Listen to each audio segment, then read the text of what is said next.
আজকে বাড়িতে মাংস রান্না হয়েছে। কলেজ থেকে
ছোট ভাই হয় বল?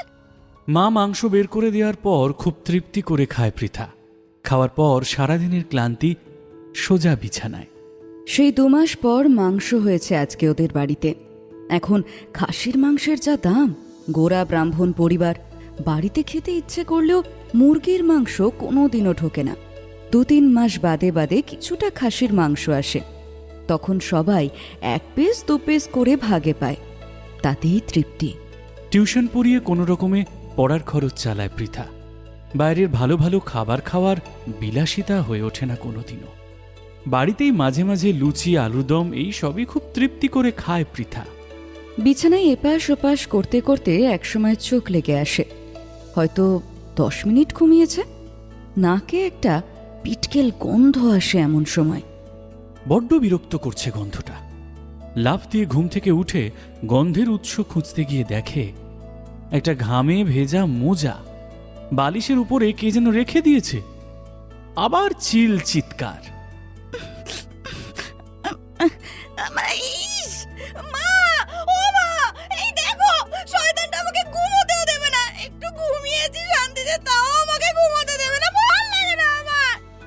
রাগে গজগজ করতে করতে পৃথা মায়ের কাছে নালিশ করতে গেল। মা রবির কাণ্ড দেখে হেসে ফেললেন। পৃথার রাগ গিয়ে পড়ল মায়ের ওপর। এই তোমার জন্যই না ও এত আশকারা পায়, জানো তো? মাধ্যমিক স্টুডেন্ট, পড়াশোনা নেই, কিচ্ছু নেই, সারাদিন শুধু আমার পেছনে লাগাই, ওর কাজ ভালো লাগে না। পাশের ঘরে বাবা শুয়ে আছে না, আমি যাই বাবাকেই বলি দেবে আচ্ছা করে। এই দিদি তুই প্লিজ বাবাকে বলিস না, বাবা সারাদিন পর শুয়েছে, এখন যদি ওঠে না আমার পিঠটা আর আস্ত থাকবে না। প্লিজ প্লিজ প্লিজ, সরি রে, আর করবো না। এই দেখ আমি আমি আমি কান ধরছি। সেই তো পৃথা এইবার সুযোগ পেয়েছে। ওরে বাঁদর, তুই যদি চাস আমি বাবাকে না বলি, তবে আমার সাইকেলটা একটু মুছে দে। পারবো না,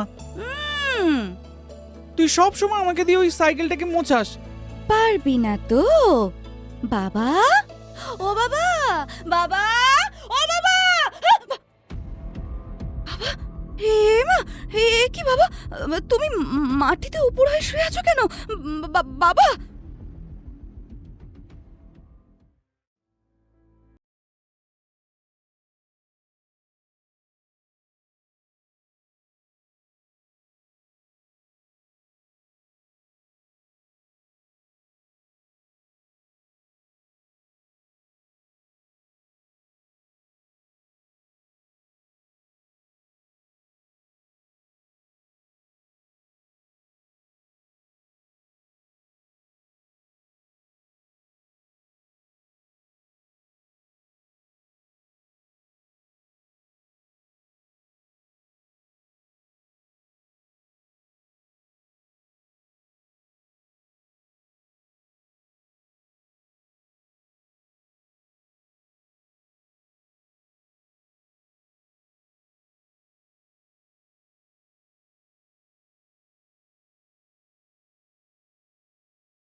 কাজ করে, তাই কোনোদিনও তার সঙ্গে আমরা কথা বলিনি। আজ আজ যখন ডাকছে, প্রথমে এড়িয়ে যাওয়ার চেষ্টা করলাম, আবার আবার যখন ঘুরে বারবার ডাকছে তখন সাড়া না দিয়ে পারলাম না। আমাকে দেখে বলল, তা কদিন ধরে দেখছে তুই কাজের খোঁজে পাশাপাশি ঘুরছিস, তা হাতে হয়তো টাকা পয়সা একদমই নেই বল? এই এই এই এই এই না, এখানে এখানে মাত্র 2000 টাকা আছে, যখন টাকাটা হাতে আসবে তোর তখন নয় আমাকে দিয়ে দিস, এখন এখন রাখ।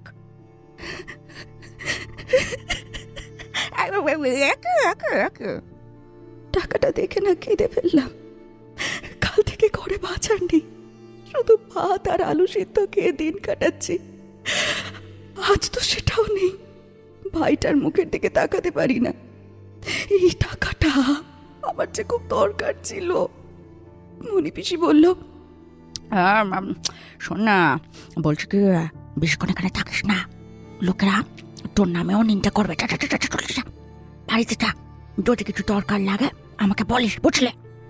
আর বলছি শোন শোন শোন, আমার ঘরে না একটা সেলাই মেশিন আছে, হ্যাঁ, আজ বিকেলে ওটা পাঠিয়ে দেবো। পড়ে থাকলে তো সে নষ্টই হবে, আর তা তুই তো ভালো সেলাই করতে পারিস, তাই না?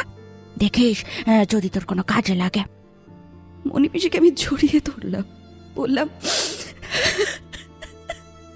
এই সময় জানো তো কেউ সাহায্য করতে আসেনি, কেউ না। তোমার সঙ্গে কোনোদিন ভালো করে কথা পর্যন্ত বলিনি, কিন্তু সেই তুমি তুমি আজ আমার এত বড় উপকার করলে মনি পিসি। লোকেরা তোমার সঙ্গে কথা বললে যদি খারাপ বলে তো বলুক বলুক, ওদের কথায় তো আমার পেট ভরবে না। আমি তোমার টাকাটা ফেরত দিয়ে যাব। দেখো আমাদের কিছু নেই গো, সত্যি কিছু নেই। আর চোখের জলমাট মনি পিসি আমার চোখের জলটা মুছিয়ে দিল। বলছে কি, এখন বাড়ি যা, আর এখানে দাঁড়িয়ে কাঁদিস না, যা বাড়ি যা, আর তা সাবধানে যাস।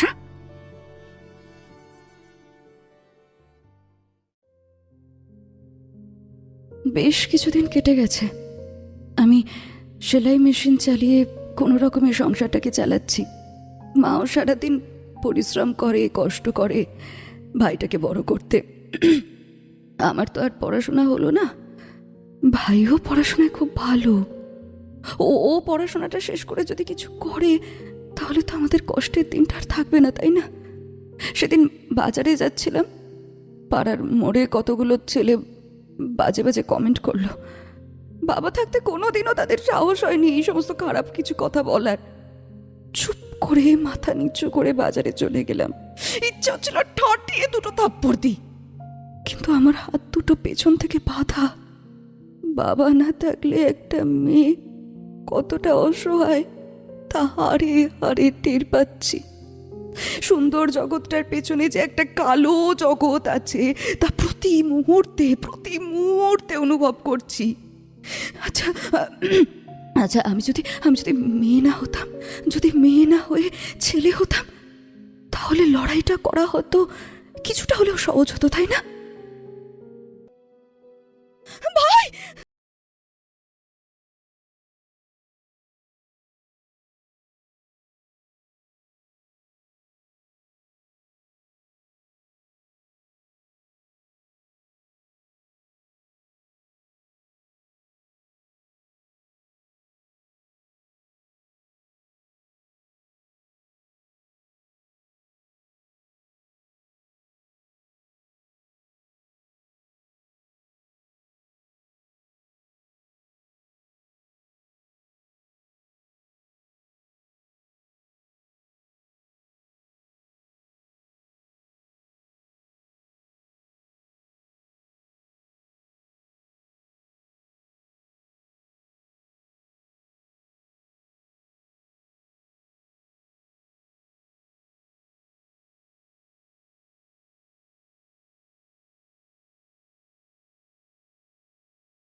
বসিয়ে তোকে খাবো। কত ইচ্ছা ছিল জানিস, বড় হয়ে চাকরি করলে তোর তোর কোনো কষ্ট আমি রাখবো না। ঈশ্বর আমাকে বাঁচতেই দিল না। আগে তুই খেতে বসলে খুব জ্বালাতাম, একদিন তোকে শান্তিতে খেতে দেখবো। আর আমি ওখানে বসে থাকতে পারলাম না। আমার হৃদয়টাকে যেন কেউ উপড়ে বের করে নিয়ে এসেছে।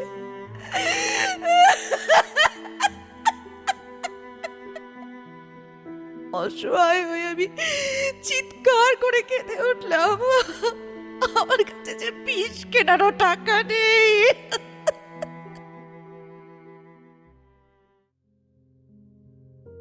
ওষুধ কিনে ফিরছি, যাবার সময় বাজার থেকে একটু মাংস নিয়ে যাব আজ বাড়িতে গেলে। হয়তো ভাই আর মায়ের মুখে একটু হাসি ফোটাতে পারবো এটার জন্য। ও কাকু, 500 মাংস দাও না গো।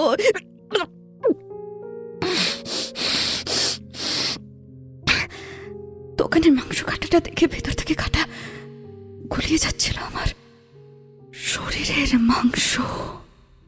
ওই কাটা মাংসের মতো মনে হলো, গলার কাছে কেমন যেন করছে আমার। আর ওই ওই অসভ্য লোকটার মুখটা মনে পড়ে গেল। মাংস কিনে বাড়ির দিকে রওনা দিল পৃথা। কোমরের নিচটা ভীষণ ব্যথা করছে ওর। ছোট ভাইটার হাসির জন্য, ওষুধের জন্য, কিছুটা মাংসের জন্য আজ নিজের ভার্জিনিটি বিক্রি করেছে পৃথা। চড়া দাম পেয়েছে। অল্প সময়ে তার অনেক টাকার দরকার। টাকা ছাড়া ছোট ভাইটাকে আর বাঁচানো যাবে না। আজ খেতে বসে কিছুতেই গলা দিয়ে ভাত নামছিল না ওর। কোনো রকমে খেয়ে উঠে পড়ল পৃথা। কালুকে কলকাতায় চলে যেতে হবে।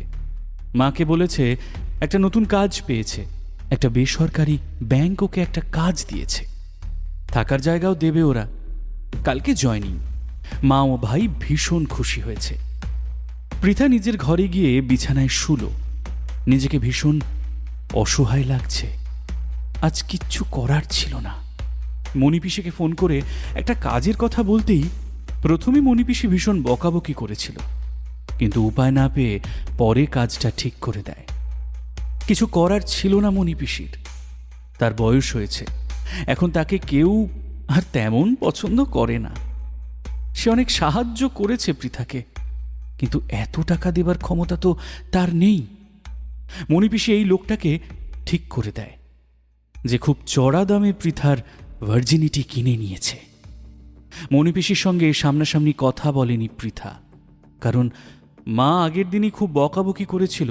বলেছিল, এই শোন, আমরা না খেয়ে থাকবো, হ্যাঁ, তাও তুই ওই মেয়েটার সঙ্গে কিন্তু কথা বলবি না। মণিপিসি ফোনে অ্যাড্রেসটা বলেছিল। সেখানে পৌঁছে যায় পৃথা। 2 ঘন্টার জন্য ডিল হয়েছিল। একটা হোটেল রুম, সাদা ধবধবে বিছানা, একটা মোটা ভুঁড়িওয়ালা লোক। প্রথমে রুম থেকে বেরিয়ে এসেছিল, কিন্তু হঠাৎ করেই ভাইয়ের যন্ত্রণায় কাতরানো মুখটা মনে পড়ে গিয়েছিল ওর। ভাই, ওষুধ না খেলে ও যে আর বাঁচবে না। আর মায়ের চোখের জল। বাধ্য হয়ে যেতে হলো রুমে। লোকটা যেন ওর জন্যই অপেক্ষা করছিল। প্রথমে গ্লাসে মদ দিতে বলল। কন্ডোমের প্যাকেটটা বের করে বিছানায় ছুঁড়ল। সমস্ত স্বপ্ন, সমস্ত আশা, নিজের সম্ভ্রম, লজ্জা আজ পরিস্থিতির কাছে বড্ড অসহায়। পৃথা নিচল পাথরের মূর্তির ন্যায় দাঁড়িয়ে রইল। পৃথার বুকের ওড়নাটা সরিয়ে দিল লোকটা। একটা একটা করে শরীরের সমস্ত আবরণ খুলে নিল। লজ্জায় মাটিতে মিশে যেতে ইচ্ছা করছিল তার। ধরুনি মাতা, ধরুনি মাতা, ভাগ হও। কিন্তু গরিবের কথা তাহার কানেও যায় না।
সকালের ট্রেন, মহিলা কামরা, খুব একটা ভিড় নেই। সিট ফাঁকা দেখে ব্যাগটা সিটের নিচে রেখে জানলার ধারে বসে পড়ল পৃথা। জানলা দিয়ে বাইরেটা দেখতে দেখতে কত কথাই মনে পড়ল। মাকে প্রণাম করে বেরোনোর সময় আজ যেন বাড়ি তাকে পিছু ডাকছিল বারবার। নিজের টিনের বাড়িটা রাজপ্রাসাদ ছিল পৃথার কাছে। 6 মাস আগেও পৃথা নিজেকেই রাজপ্রাসাদের রাজকুমারী মনে করত। অর্থের অভাব থাকলেও খুশি, আনন্দ, ভালোবাসা কোনো কিছুর অভাব ছিল না তাদের জীবনে। ভাই, মা বাবাকে নিয়ে একটা ছোট্ট সোনার সংসার ছিল তাদের, যেখানে সব সময় খুনসুটি চলত, মন থাকত আনন্দে ভরপুর। পৃথা আরও কিছু বছর পিছনে চলে যায়। স্মৃতির পাতা হাতড়ে হাতড়ে স্মৃতিগুলো ভাবতে থাকে এবং তার চোখের সামনে যেন জীবন্ত হয়ে ওঠে স্মৃতিগুলো। ছোটবেলায় খুব ডানপিটে ছিল পৃথা। সারাদিন টই টই টই টই করে ঘুরে বেড়াতো বনে বাদারে। কার বাড়িতে জলপাই গাছে জলপাই পেকেছে, কাদের করমচা গাছের করমচাগুলো রং ধরেছে, কোন গাছের আম বেশি মিষ্টি, এই সমস্ত খবর পৃথার একেবারে নখো দর্পণে ছিল। সবকিছু দল বেঁধে চুরি করার মজাই ছিল আলাদা। কারো কারো কাছে নুন আনার দায়িত্ব থাকতো, সবাই মিলে একসাথে খাওয়ার মজাই আলাদা। এর জন্য তো মায়ের কাছে লোকেরা এসে নালিশও করে যেত। একবার দূরে নদীর কাছে বনকুল খাওয়ার জন্য ছোট ভাইটাকে নিয়ে গিয়েছিল সেখানে। ছোট ঝোপের মতো গাছগুলো ছিল বনকুলে ভরা। ছোট ছোট গাছ, ছোট ছোট টক মিষ্টি কুল জামার কোচে ভর্তি করে ভরে নেয়। বিড়াল চিমটির মানে ওই আলকুশির আল লেগে ভাইয়ের সে কি গা চুলকানো। ছোট্ট শরীরটা ফুলে উঠেছিল, খালি গা থাকায় ওর লেগে গিয়েছিল বেশি। সারা শরীর লাল হয়ে গিয়েছিল। সব দোষ এসে পড়েছিল পৃথার ঘাড়ে। মায়ের বকার থেকেও ভাইয়ের শরীরের এমন অবস্থা দেখে পৃথা কেঁদে ফেলেছিল সেদিন। রাগে ফেলে দিয়েছিল বনকুলগুলো, আর খাওয়া হয়নি। কিন্তু একদিন ভাই অনেকগুলো বনকুল এনে পৃথাকে দিয়েছিল। নুন দিয়ে তৃপ্তি করে খেয়েছিল পৃথা। স্কুল ছুটির পর এপাড়া ওপাড়া ঘুরে বাড়িতে ফিরত। পৃথার অনেক দেরি হতো বাড়ি ফিরতে, তাই মা এর জন্য তাকে অনেক বকাবকি করেছে। মায়ের বকা আর মারের হাত থেকে বাবাই তো সবসময় রক্ষা করে এসেছে পৃথাকে। বাবা কোনোদিনও বকাবকি তো দূরের কথা, একটা ফুলের টোকাও কোনোদিন দেয়নি।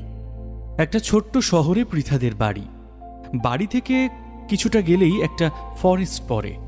সেই ফরেস্টের ভিতর শাল ও নানা গাছদের ভিড়। পৃথা কতদিন মাকে না জানিয়েই ফরেস্টের ভিতরে গেছে। রয়্যাল ছাড়াও ওখানকার বিলাতি গাব, ঢেউয়া, জামরুল, বুনো জাম, দেশি পাকা গাবগুলো খুবই প্রিয় ছিল। সেখানে দুটো জলপাই গাছের পাকা পাকা জলপাইয়ের কথা মনে পড়লে এখনো পৃথার জিভে জল আসে। নুন লঙ্কা মাখা পাকা জলপাই যেন অমৃত। মাঝে মাঝেই দল পাকিয়ে চলে যেত ফরেস্টে। তখনকার দিনে এখনকার মতো মোবাইল ছিল না, কিন্তু দিনগুলো ছিল প্রাণোচ্ছল, আনন্দ দিয়ে ঘেরা। অনেক খেলা ছিল তখন। লাল লাঠি, রং মেলানো, মাংস চুরি, গুলি, দেশলাই বাক্স জমানো। অনেক রকমের দেশলাই বাক্স ছিল পৃথার কালেকশনে। গর্বের সাথে সবাইকেও দেখাতো। এছাড়াও ছিল কুমিরডাঙ্গা, বউচুরি, এই সমস্ত খেলা। দিন কোথা দিয়ে চলে যেত টেরই পেত না ওরা। মাঝে মাঝে বাবার সাথে ছিপ নিয়ে মাছ ধরতে যেত ওরা। একটা আলাদা নেশা ছিল পৃথার। হাঁ করে জলের দিকে ফাতনা নড়ার দিকে নজর দিতে হতো। ফাতনা নড়ার সাথে ছিপ তুললেই সরপুটি, বাটা, ট্যাংরা এইসব জাতীয় মাছ উপরে উঠে আসত। যারা হুইল দিয়ে মাছ ধরত তাদের ছিপে বড় বড় মাছ পড়ত। কিন্তু বাবা কঞ্চির ছিপের ছোট মাছেই খুব খুশি ছিলেন। পৃথার কাজ ছিল ছিপ থেকে মাছ ছাড়িয়ে দেওয়া।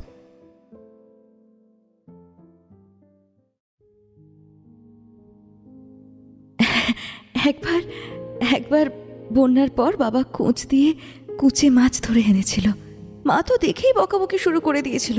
কি মোটা মোটা সাপের মতো দেখতে, আবার তার ছালও ছাড়াতে হয়। বাবা ছাল ছাড়িয়ে একদম মাংসের মতো রান্না করেছিল। আমার আর ভাইয়ের সে কি মজা! কিন্তু মা মা ছুঁয়েও দেখেনি। সত্যি দিনগুলো সোনা দিয়ে মোড়া ছিল। আবার যদি সেই ছোটবেলায় ফিরে যাওয়া যেত তাহলে কতই না মজা হতো। হ্যাঁ, এখনকার জটিলতা তাহলে স্পর্শ করতে পারতো না। মাঝে মাঝে ছোটবেলার কথাগুলো মনে পড়লে নিজের মনেই হাসে পৃথা। সে আজ ট্রেনে করে যাওয়ার সময় সেই সব কথাগুলোই বারবার মনে করছে। সকালবেলার মায়ের হাতে রান্না করা রুটি তরকারি খেয়ে 8টা নাগাদ বাড়ি থেকে বেরিয়েছে। আসার সময় মায়ের হাতে টাকা দিয়ে এসেছে। মাকে বলেছে এখন নতুন চাকরিতে ছুটি হয়তো পাওয়া যাবে না, তাই অ্যাকাউন্টে টাকা পাঠিয়ে দেবে। ভাইকে যেন আবারও ডাক্তারের কাছে নিয়ে যাওয়া হয়। আজ বাবা থাকলে এরকম অবস্থা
কথা হয়েছে পৃথার সাথে, বেশ ভালোই মনে হয়েছে পৃথার। অর্চনা দিয়ে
নিজের বিবেক নিজেকে সারাক্ষণ দংশন করে যাচ্ছে প্রতিনিয়ত। চোখগুলো লাল হয়ে ফুলে গেছে। অনেক অনেক সহযাত্রী আমার দিকে ঘুরে ঘুরে দেখছে। কিন্তু না, এত নরম হলে তো আমাকে চলবে না, আরো শক্ত হতে হবে। নরম মানুষ পেলে আরো বেশি করে কষ্ট দেবে এই সমাজ। বাঁচতে আমাকে দেবে না, আরো শক্ত আমাকে হতেই হবে, হতেই হবে। কপালে সে যাই থাকুক না কেন, তার সঙ্গে লড়াই আমাকে করতেই হবে। মন ভালো করার জন্য 5 টাকার মশলা মাখানো কাঁচা আমলকি কিনল পৃথা। খেতে খেতে কত কথাই মনে পড়ছে ওর। জীবনটা একরকম পাল্টে গেল। কি জানি কি আছে এরপরে, কি অপেক্ষা করছে ওর জীবনে।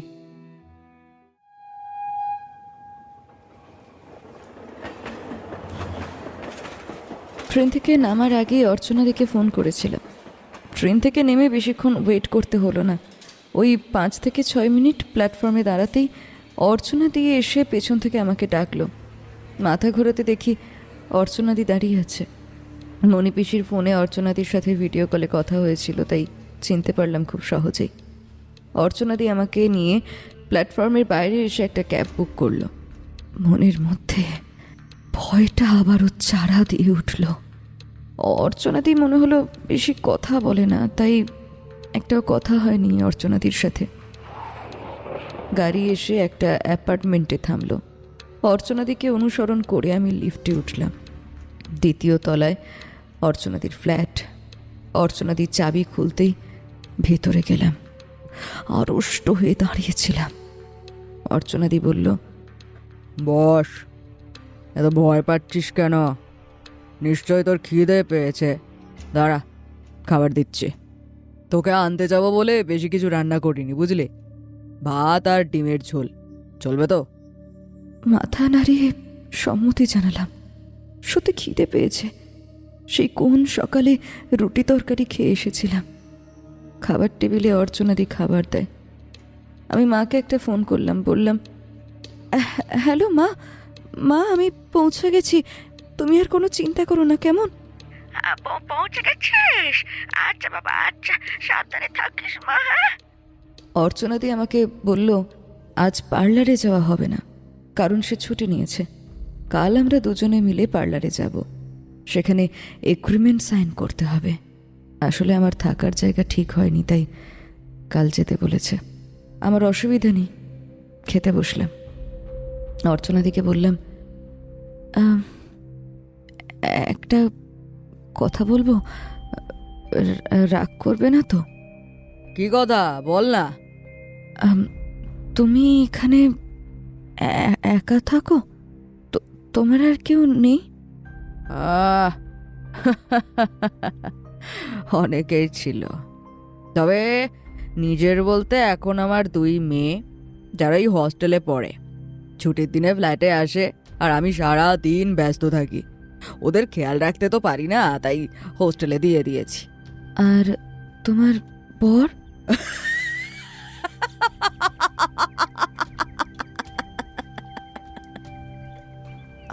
আমার কথা শুনে অর্চনাদি হো হো করে হেসে উঠল।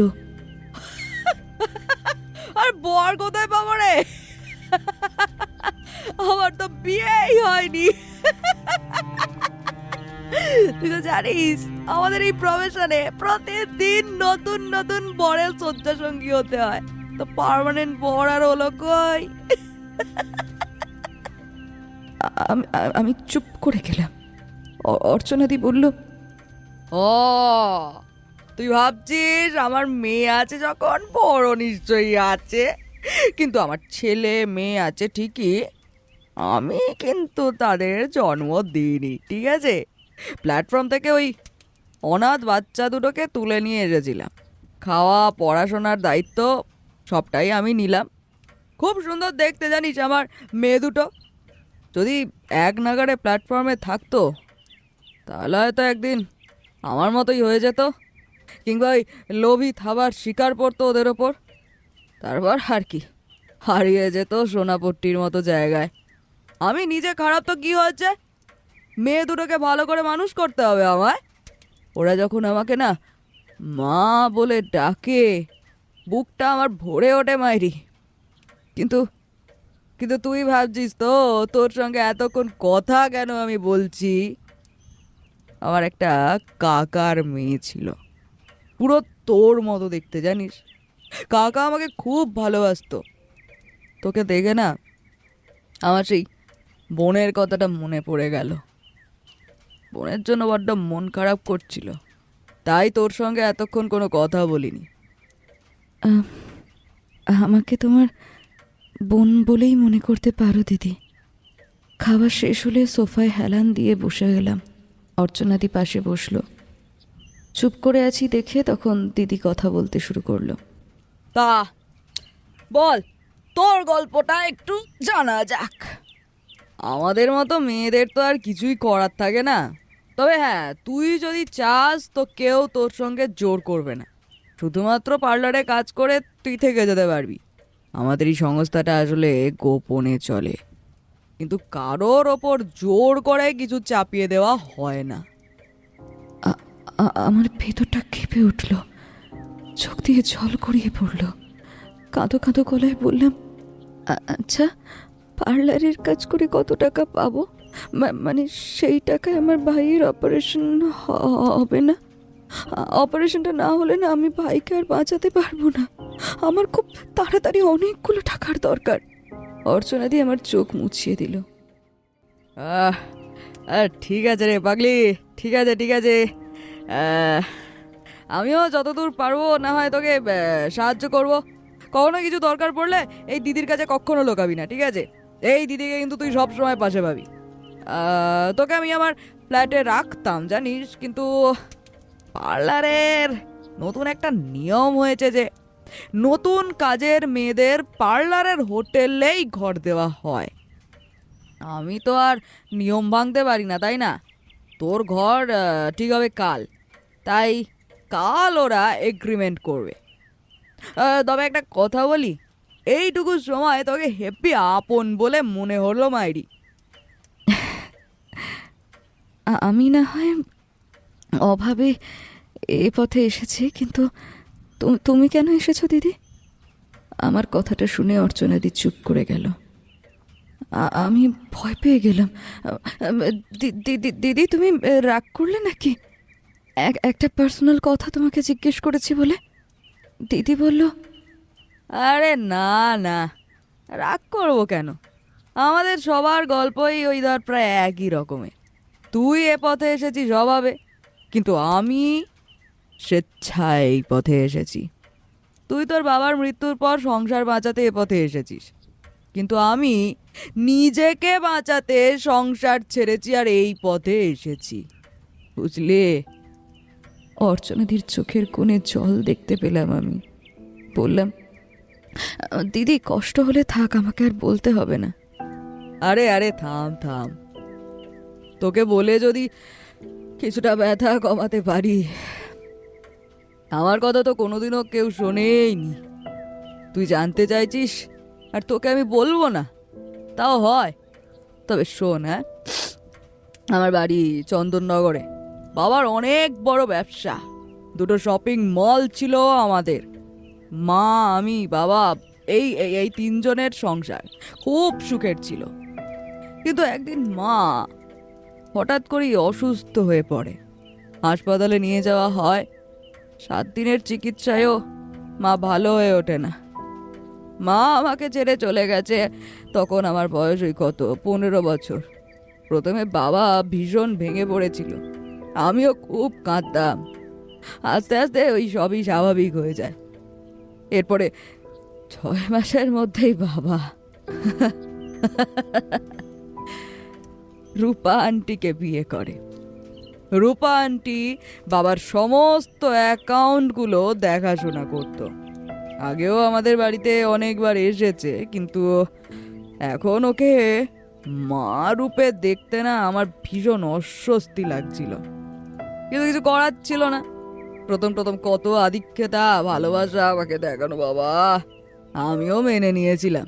কারণ বাবার তো আর আমার জন্য সময় ছিল না, নিজের লেখাপড়া নিয়ে ব্যস্ত হয়ে পড়েছিলাম। সামনে আবার মাধ্যমিক পরীক্ষা ছিল। ওই 2-3 মাস পরই একদিন রূপা আন্টির দাদা বাড়িতে আসে। বাবা, রূপা আন্টি বেশিরভাগ সময় বাইরে বাইরে কাটাতো। প্রথম প্রথম ভালোই কাটছিল আমার লুডো খেলা, ভিডিও গেম, মাঝে মাঝে সামনে পার্কটায় ঘুরতে নিয়ে যেত। শুনলাম মামা এখন থেকে পাকাপাকি ভাবেই আমাদের বাড়িতে থাকবে। খুব আনন্দ হলো। বাবার সময় নেই, সব সময় ব্যস্ত মানুষ, বলতেও পারি না যে বাড়িতে থাকো। মানুষ বলতে বাড়িতে আমি আর মামা। আমাকে পড়ানোর দায়িত্ব ছিল মামার। মামাই নিজে দায়িত্বটা নিল। প্রথম প্রথম ভালোই পড়াতো, কিন্তু আস্তে আস্তে বুঝতে পারি মামা কেমন যেন আমার দিকে তাকিয়ে থাকে। চোখে চোখ পড়লে না কেমন যেন অস্বস্তি হতো আমার। কিছু বলতাম না, একদিন জ্যামিতি করাতে গিয়ে পেছন থেকে আমার ঘাড়ের কাছে মুখ নামিয়ে গরম নিঃশ্বাস ফেলছিল। আমার ঘাড়ে এতটাই অস্বস্তি হচ্ছিল, দৌড়ে পালিয়ে যাই আমি রুম থেকে। মামা 2-3 বার ডাকে, কিন্তু আমি 2-3 ঘন্টা পরে দরজা খুলি। মামা বলে, আরে কি হয়েছিল, এমনভাবে চলে গেলে কেন? পরের দিন কিন্তু বকা খাবে এমন করলে। রাতে খাবার টেবিলে বাবা বকাবকি করলেন। পড়াশোনায় অবহেলা তিনি একদম পছন্দ করে না। আমি কিছু বললাম না। তারপরে 2-3 দিন ভালোই পড়ালো। সেদিনকারটা ভুল ভেবে আমি ভুলে গিয়েছিলাম, কিন্তু এই দিন মামা নামে রাক্ষসটা পেছনের দিক থেকে আমাকে চেপে ধরলো। আমার নরম মাংসল বুকটা দুটো বড় বড় থাবায় চেপে ধরলো শয়তানটা। আমার গলা, আমার মুখ, আমার ঠোঁট সমস্ত কিছু রাক্ষসটার দখলে। আমি জোরে ধাক্কা মারলাম। এত বড় একটা লোকের কাছে আমি মাত্র 15 বছরের একটা কিশোরী, তাও প্রাণপণে দিলাম একটা কামড় বসিয়ে। রাক্ষসটার হাতে ব্যথায় কুকিয়ে উঠল শয়তানটা। দৌড়ে গিয়ে আবার দরজাটা বন্ধ করলাম। বাড়িতে কেউ থাকে না তো এই সময়। বারবার দরজা ধাক্কাচ্ছে তখন শয়তানটা। মুখে বলছিল, খোল খোল বলছি, নাহলে দরজা ভেঙে ঢুকবো। খোল বলছি। আজ পালালি, কিন্তু কাল কি হবে? হ্যাঁ, কাল কি হবে? আমার কাছে তোকে ধরা দিতেই হবে।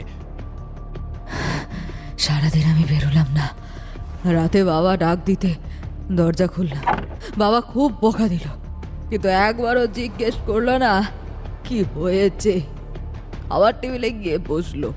ঘৃণা হচ্ছিল আমার নিজের ওপর। রূপান্টির আগে গজগজ করছিল। আমার দাদাকে কামড়ানো, হ্যাঁ আমার দাদাকে চাপকে সোজা করে দেবো ছোট লোক মেয়ে কোথাকার। অসভ্য তৈরি হয়েছে দিনকে দিন একটা। যেমন মা তার তেমন মেয়ে, মানুষ হয়নি একদম। মায়ের কথা বলাতে খাবারটা আমি টেবিলেই রেখে দিলাম। কান্না গলায় বললাম, আমার মাকে এখানে এনো না রূপা আন্টি। মা যদি এখানে থাকতো তাহলে আবার এই অবস্থা হতো না। বাবা না শুধু নির্বাক শ্রোতা হয়ে বসেছিল সেদিন। ছুটে রুমে চলে গেলাম। দরজাটা বন্ধ করে বিছানায় বালিশের ওপর শুয়ে পড়লাম। মা গো, তুমি কোথায় গেলে মা? আমাকে নিয়ে যাও। আমি থাকতে পারবো না এখানে। এই রাক্ষসটা প্রতিদিন আমাকে চিড়ে খাচ্ছে। মা নিয়ে যাও আমাকে। বাবা যেন নির্বাক দর্শক। পরের দিনও বাবা আর রূপা আন্টি বাড়ি থেকে বেরিয়ে গেল। বাড়িতে আমি আর ওই রাক্ষসটা। আমি দরজা লক করে ঘরে ঢুকে গেলাম। ঘরের ভেতরে না রাক্ষসটা আগে থেকেই ছিল, আমি তো দেখিনি। আমাকে দেখে এসে বলল, এবার কোথায় যাবে মামুনি? আজ তোমার সব শেষ। তোমাকে আজকে রক্ষা করবে কে? আমার মুখটা আমার ওড়না দিয়ে বেঁধে দিল। আমি একটা গেঞ্জি আর একটা 3/4 প্যান্ট পরেছিলাম। গেঞ্জিটা খুলে আমার হাত দুটো বেঁধে দিল, পুরো উলঙ্গ করে দিল। আমায় চুম্বনে আমার গোটা শরীরটা ভরিয়ে দিল। কাঁপতে লাগলাম আমি অস্বস্তিতে। রাক্ষসটা আমাকে বিছানায় নিয়ে গেল। শারীরিক প্রবৃত্তির জন্যই আমার নিম্নাঙ্গ ভিজে উঠেছিল। রাক্ষসটা বলল, যখন এত রস, তাহলে বাধা দিস কেন? আদিম খেলায় মেতে উঠলো শয়তানটা আমার সাথে। কিছুক্ষণ সময় পরে আমি আর পারছিলাম না। চোখের জল ভেসে যাচ্ছিল। মুখ দিয়ে কোঙানো ছাড়া আর কোনো শব্দ বেরোচ্ছিল না। নিজের শারীরিক তৃপ্তির পর আমার মুখটা খুলে দিল ওই শয়তানটা। আমি উলঙ্গ হয়ে বিছানায় পড়ে রইলাম, নড়ার ক্ষমতা ছিল না। পরে পোশাক পরি। রাতে রূপা আন্টি ফিরে আমার ঘরে খাবার দিয়ে গেল। একে শরীরের কষ্ট, তার উপর খিদে, কোক গ্রাসে গিলে ফেললাম খাবারগুলো, কিন্তু পেটে থাকলো না। বাথরুমে গেলাম, বমি হয়ে গেল। বিছানায় কাঁদতে কাঁদতে একসময় শুয়ে পড়লাম আমি। আজ আবার একটা সকাল। আমি দেরি করে ঘুম থেকে উঠলাম সেদিন। রূপা আন্টি একটা ওষুধ এনে দিল, প্যাকেটে লেখা আনওয়ান্টেড 72। এটা কিসের ওষুধ সেটা বোঝার মতো বয়স আমার তখনও হয়নি। তার মানে রূপা আন্টি সব জানতো, ইচ্ছে করে করেছিল। তখন আমার ইচ্ছে করছিল না ছুরিটা নিয়ে রূপান্টির গলায় আমি বসিয়ে দিই, কিন্তু আজ শয়তানটা বাড়ি থেকে বেরোলো। সে নাকি বাড়ি যাবে, তার ফিরতে নাকি 4 থেকে 5 দিন সময় লাগবে। আমি ভাবলাম 4-5 দিনের জন্য তো আমি রক্ষা পেলাম। ভগবানকে ডাকছিলাম আর যেন শয়তানটা ফিরে না আসে, আর যেন না আসে। কিন্তু আমি তো হতভাগা, অভাগা। অভাগা যেদিকে যায় সাগর পর্যন্ত শুকিয়ে যায়। ঠিক তার 5 দিনের মধ্যেই শয়তানটা আবারও ফিরে আসে। পরের দিন রূপা আন্টি আর বাবা আবার বেরিয়ে গেল। আমি একটা ছুরি বইয়ের মধ্যে লুকিয়ে নিজের ঘরে পড়ছিলাম। দরজাটা লক করিনি, ঠিক জানতাম শয়তানটা আসবে। 1 ঘন্টার পর কেউ একজন আসছে বুঝতে পারলাম। মাথা ঘুরিয়ে দেখি পেছনে দাঁড়িয়ে আছে রাক্ষসটা, দাঁত বের করে হাসছে। গাটা আমার চলে গেল। নিজ হয়ে আমার সামনে বসলো। যেই না আমার মুখটা তুলে ঠোঁটে ঠোঁট লাগাতে যাবে, অমনি বইয়ের ভেতর থেকে ছুরিটা বার করে বসিয়ে দিলাম একেবারে রাক্ষসটার বুকে। ব্যথায় চিৎকার করে উঠলো রাক্ষসটা।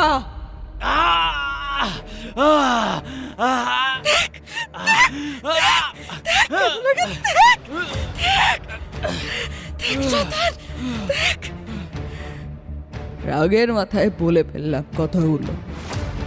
মৃত্যু যন্ত্রণা কেমন লাগে দেখ। রক্তে রক্তে গোটা ঘরটা ভরে গেল। দৌড়ে ছিটকে বেরিয়ে গেলাম দরজা খুলে। এলো পাথারি দৌড় মারলাম। পরনে একটা জিন্স আর টি-শার্ট। আমাদের বাড়ির কাছেই স্টেশন, তাই ট্রেনে উঠে পড়লাম। নিজের জ্ঞান বুদ্ধি সব লোপ পেয়েছিল। সেই সময় হাওড়া স্টেশন এসে ট্রেনটা থামলো। আমি কি করবো বুঝতে পারছিলাম না। আমি আমি একজনকে খুন করেছি। আমি অনেক রাতে যখন প্ল্যাটফর্মে বসে কাঁদছি, তখন ঝুমাদির সাথে দেখা হলো। ঝুমাদি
ছাড়া এই প্রথম আমি তোকে বললাম।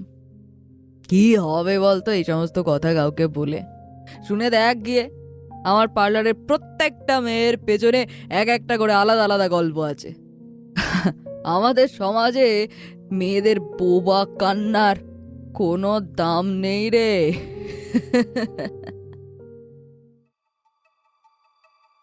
আজ এরা আমাকে একটা কন্ট্রাক্ট পেপারে সাইন করিয়ে নিল। এই পার্লারের উপরে একটা রুমে আমার থাকার জায়গা ঠিক হয়েছে।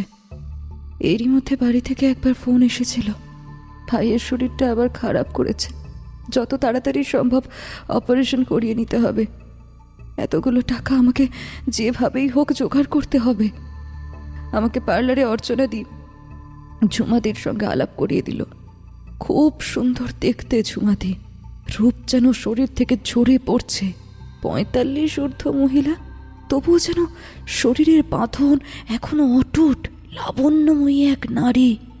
ঝুমাদি আমাকে দেখে বলল, যদি চাস তো ওই কাজের জন্য জোর করব না, পার্লারে থাকতে পারিস, খাওয়া দাওয়ার সাথে কিছু টাকা পাবি মাস গেলে। এখানে কাউকে ইচ্ছার বিরুদ্ধে জোর করা হয় না। আমি বললাম, আমার না খুব শিগগিরই অনেকগুলো টাকা চাই গো।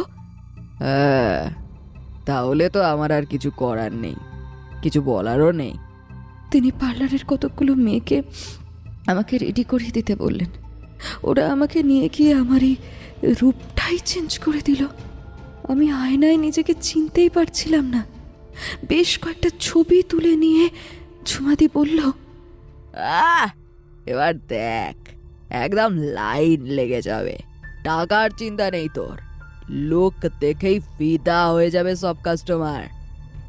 তারপর আমাকে আবার বলল, তবে তুই একটু ভেবে দেখ। হ্যাঁ, আমি বললাম, আমার আর ভাবার কিছু নেই ঝুমাদি, আমি যে খাদের কিনারে দাঁড়িয়ে রয়েছি। বলে পার্লারের কাজ জানিস তো? আমি বললাম, ভ্রু প্লাক শিখেছিলাম, টুকটাক জানি। অন্যগুলো শিখে নে আস্তে আস্তে। আমি মাথা নাড়লাম। অনেক মেয়েরা পার্লারে কাজ করে, তাদের সঙ্গে আলাপ হয়ে খুব ভালো লাগছিল। একটা জেন্টস পার্লারও আছে পাশে। অর্চনাদি বলল, শোন, এরকম ম্যাডাম আর পোশাক পরে থাকলে না কাস্টমারের চোখ আটকাবে না। চল শপিং করব, আজ তোকে পুরোটাই পাল্টে দেবো। অর্চনাদির সঙ্গে শপিংয়ে গেলাম। অনেক কিছুই কেনা হলো, সব বিল অবশ্য পার্লারের। ঝুমাদি নিজের হাতে বিকেলে তৈরি করে দিলেন আমাকে। গাড়ি করে যাব আমি।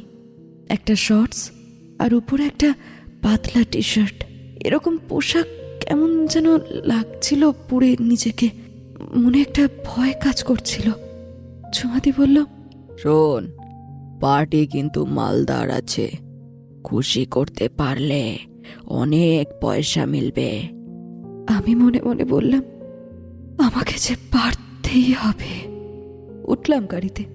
গাড়িটা নিয়ে চললো আমায় একটু ফাঁকা রাস্তায়, একটা বাংলোর সামনে। এটা একটা উচ্চ পদস্থ পুলিশের নিজস্ব বাংলো। এখন ঘড়িতে বাজে রাত 8টা। আজ রাতটা আমার এখানেই কাটাতে হবে। নির্জন জায়গা, শহরের একেবারে কাছে। আমাকে নামিয়ে দিয়ে গাড়িটা চলে গেল। আবারও কাল আসবে। দরজার কাছে গিয়ে ডোরবেল বাজাতেই একটা লোক দরজা খুলে বাইরে এলো। 50-এর উপর বয়স হবে, সামনের এক গোছা চুল পাকা। আমাকে ভেতরে নিয়ে যেতে যেতে লোকটা বলল, তুমি কিন্তু মালটা হেব্বি, ছবির থেকেও সুন্দরী। ঝুমার চয়েস আছে মাইরি, এর জন্যই তোর ওইসব ব্যবসা আমি দেখেও দেখি না। ঠেকিয়ে দিই সমস্ত ঝামেলা। আজকে আমাকে খুশি করতে পারলে তোমাকে ভরে দেব জানু। চলো চলো আমার বেডরুমে চলো।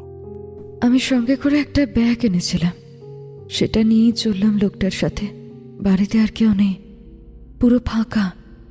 আসলে এই সমস্ত ভদ্রবেশী মুখোশ ধারণকারী ভদ্রলোকরা এইসব কাজকর্মগুলো গোপনেই করে। দোতলায় বেডরুমটা দামি দামি ছবিতে সাজানো।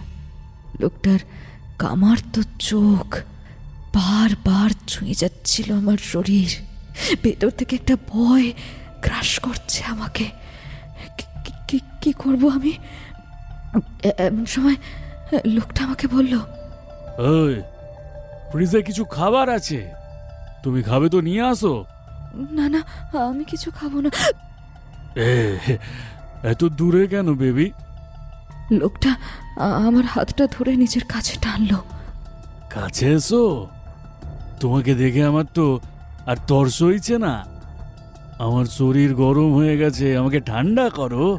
লোকটার হাত পৌঁছতে লাগলো আমার সংবেদনশীল অংশগুলোতে। এই, এত আড়ষ্ট কেন বেবি?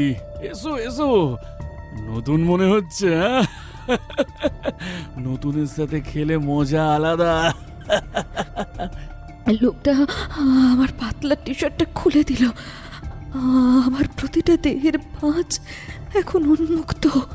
লোকটা শিকারী হায়নার মতো আমার নাভিতে চিপ দিয়ে ছাড়ছে।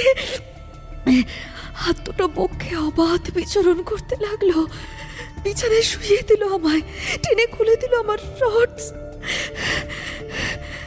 ম্যাচিং ছিল আমার অন্তর্বাস। আমার শরীরে কামড় বসালো লোকটা। ব্যথায় চিৎকার করে উঠলাম আমি। লোকটা বলল, এই তো বেবি, এই তো আজ আমি তোমার আগুনে স্নান করব। লোকটা আমার গলা, আমার পেট, সমস্ত জায়গায় চুম্বনের সঙ্গে সঙ্গে চিপ দিয়ে লেহন করতে লাগলো। নেশাতোর কুকুরের মতন চাটতে লাগলো আমার শরীরটাকে। শরীরটা অসম্ভব এক শিহরণে পড়ে উঠলো আমার। মন যেন বারবার শরীরকে দমিয়ে দিতে চেষ্টা করছে, কিন্তু শরীর প্রকৃতির নিয়মে সাথ দিচ্ছিল। লোকটার ঠোঁটের দখল নিলে সারা শরীর আমার গুলিয়ে উঠল। গলা থেকে দুপুরের খাবার বেরিয়ে আসতে চাইলো। জোর করে উঠে বাথরুমে গিয়ে বমি করে ফেললাম। শরীরটা খিনখিন করে এলো। শাওয়ারটা চালিয়ে দিয়ে এলাম, খেয়াল করে নিচে দরজাটা আটকায়নি। লোকটা এগিয়ে এলো আমার দিকে। শাওয়ারের জলের সঙ্গে মিশে যাচ্ছে আমার চোখের নোনা জল। লোকটা বাথরুমের শুকনো বাথটবে আমাকে শুইয়ে দিল। আমার শরীরটাকে নিয়ে চললো তার খেলা। মুখ দিয়ে করলো অশ্রাব্য গালাগাল। শিশিয়ে বলে উঠলো, এই মাগি ঢং করিস না। আমাকে তাতিয়ে তৃপ্ত না করে তুই পার পাবি, বুঝেছিস? পার পাবি না। অনেক টাকা গুনতে হচ্ছে আমাকে। মুডটাই চটকে দিলি তুই। তখনই আমার ঝুমাদের কথাটা মনে পড়ে গেল। শোন, বেশিরভাগ এমন সময় নিজের ইচ্ছে মতো না পেলে অসম্ভব বাজেভাবে অত্যাচার করে এরা, বুঝলি? তাই তোকে কিন্তু সামলে থাকতে হবে। এবার পৃথা কি করবে জানতে হলে শুনুন গল্পের পরবর্তী অংশ।